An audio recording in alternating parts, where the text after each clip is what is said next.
प्रिय साथियों, सी प्रोग्रामिंग की इस सीरीज में आप सभी का स्वागत है। दोस्तों, यदि आपने कंप्यूटर प्रोग्रामिंग में अपना करियर बनाने का निश्चय किया है या फिर आप स्कूल कॉलेज में पढ़ रहे हो और सी प्रोग्रामिंग उसमें एक सब्जेक्ट है, तो यह सीरीज आपके लिए बहुत ही हेल्पफुल रहने वाली है। और यदि आपको कंप्यूटर की प्रोग्रामिंग में ABC भी नहीं आती है, तो यह सीरीज आपको सी का एक अच्छा प्रोग्रामर बनाने में बहुत ही सहायक सिद्ध होने वाली है। तो आइए प्रारंभ करते हैं। सबसे पहले हम देखते हैं कि सी प्रारंभ कैसे हुई। तो दोस्तों, केन थॉमसन और डेनिस रिची जब यूनिक्स ऑपरेटिंग सिस्टम पर काम कर रहे थे, तो उस समय वो BCPL यानी बेसिक कंबाइंड प्रोग्रामिंग लैंग्वेज और बी लैंग्वेज पर काम कर रहे थे, और उसी का जो एक एक्सटेंडेड वर्जन है वो सी लैंग्वेज है, जिसको कि डेनिस रिची ने 1972 में AT&T बेल लेबोरेटरीज में काम करते हुए डिजाइन किया था।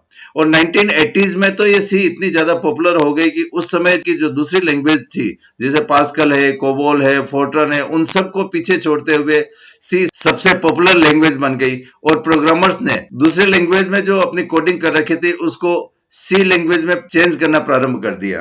तो दोस्तों, हम देखते हैं कि ये आखिर में सी इतनी पॉपुलर क्यों है, और इसको अगले साल 50 वर्ष पूरे होने वाले हैं। तो इन 50 सालों में सी की पॉपुलैरिटी दिन ब दिन बढ़ती गई। तो ऐसा क्या कारण है कि इतने सालों के बाद भी इसकी सिग्निफिकेंस कम नहीं हुई? तो सबसे पहली बात है कि ये स्ट्रक्चर्ड प्रोग्रामिंग लैंग्वेज है, और इसमें जो कोडिंग करते हैं वो फंक्शंस की हेल्प से हम अलग अलग मॉड्यूल्स में प्रोग्राम को डिवाइड कर लेते हैं, जिससे कि उसको समझने में और बाद में मॉडिफाई करने में काफी आसानी रहती है। इसके अलावा सी काफी सिंपल लैंग्वेज है, और इसकी जो रिच लाइब्रेरी फंक्शंस और डेटा टाइप्स है वो इसको बहुत ही ज्यादा एफिशिएंट बनाते हैं। इसके अलावा एम्बेडेड सॉफ्टवेयर्स और ऑपरेटिंग सिस्टम के डेवलपमेंट में भी सी काफी पॉपुलर है। और एक बार किसी एक प्लेटफॉर्म पे यदि सी में प्रोग्राम बना दिया तो उसको हम दूसरे प्लेटफॉर्म पे भी रन कर सकते हैं। तो हम कह सकते हैं कि ये पोर्टेबल भी है। और सी कंपाइलर में असेंबली लैंग्वेज और हाई लेवल लैंग्वेज दोनों की कैपेबिलिटीज इनबिल्ट होती है, इसीलिए इसका जो कंपाइलर है वो काफी पावरफुल है। इसीलिए इसको मिडिल लेवल लैंग्वेज भी बोलते हैं।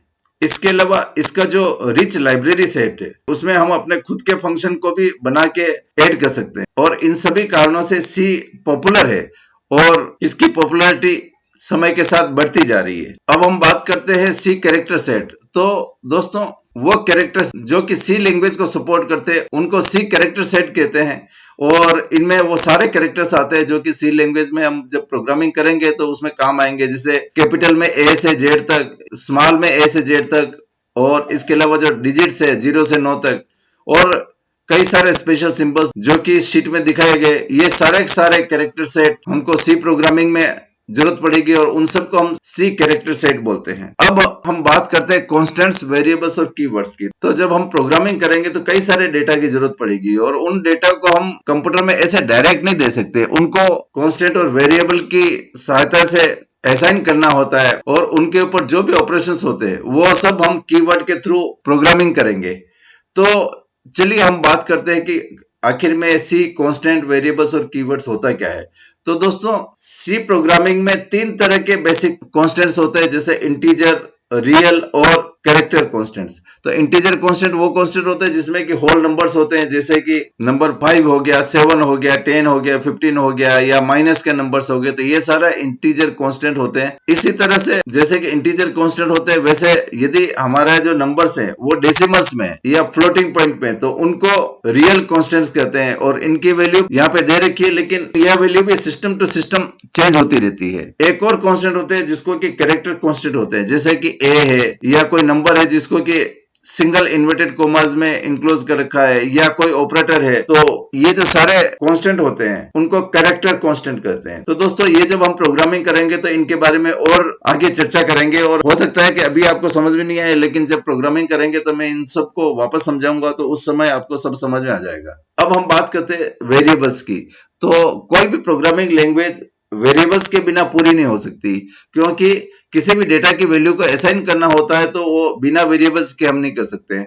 तो वेरिएबल एक प्रोग्रामिंग लैंग्वेज का एसेंशियल पार्ट है। अब हम बात करते हैं कि सी लैंग्वेज में यदि हमें वेरिएबल्स की जरूरत होती है तो उसके क्या क्या रूल्स है। सबसे पहला है कि उसके जो वेरिएबल के नाम की जो लेंथ होती है, वो यदि हम ANSI यानी अमेरिकन नेशनल स्टैंडर्ड इंस्टीट्यूट की जो स्पेसिफिकेशन है वो सी काम में ले रहे हैं, तो उसमें कैरेक्टर लेंथ 31 कैरेक्टर्स होती है। लेकिन हम उससे बड़ा नाम भी ले सकते हैं, लेकिन जो आइडेंटिफिकेशन है वो शुरू के 31 कैरेक्टर्स का ही होगा। लेकिन अलग अलग सी में वेरिएबल नेम की जो लेंथ होती है वो अलग अलग होती है, किसी में 40 होती है, किसी में उससे भी ज्यादा होती है। और एक चीज हमें विशेष ध्यान देनी होगी कि इसमें जो फर्स्ट कैरेक्टर होता है वो या तो अल्फाबेट होना चाहिए या फिर अंडरस्कोर हो सकता है। किसी भी नंबर से हम किसी वेरिएबल के नाम को प्रारंभ नहीं कर सकते हैं। इसके अलावा जो वेरिएबल का नाम है वो एक कॉम्बिनेशन होता है अल्फाबेट्स, डिजिट्स, और यदि हमें कोई स्पेशल कैरेक्टर लेना है तो उसमें अंडरस्कोर परमिटेड है। इसके अलावा एक सबसे बड़ी बात है कि इस वेरिएबल के नाम में कोई भी ब्लैंक स्पेस या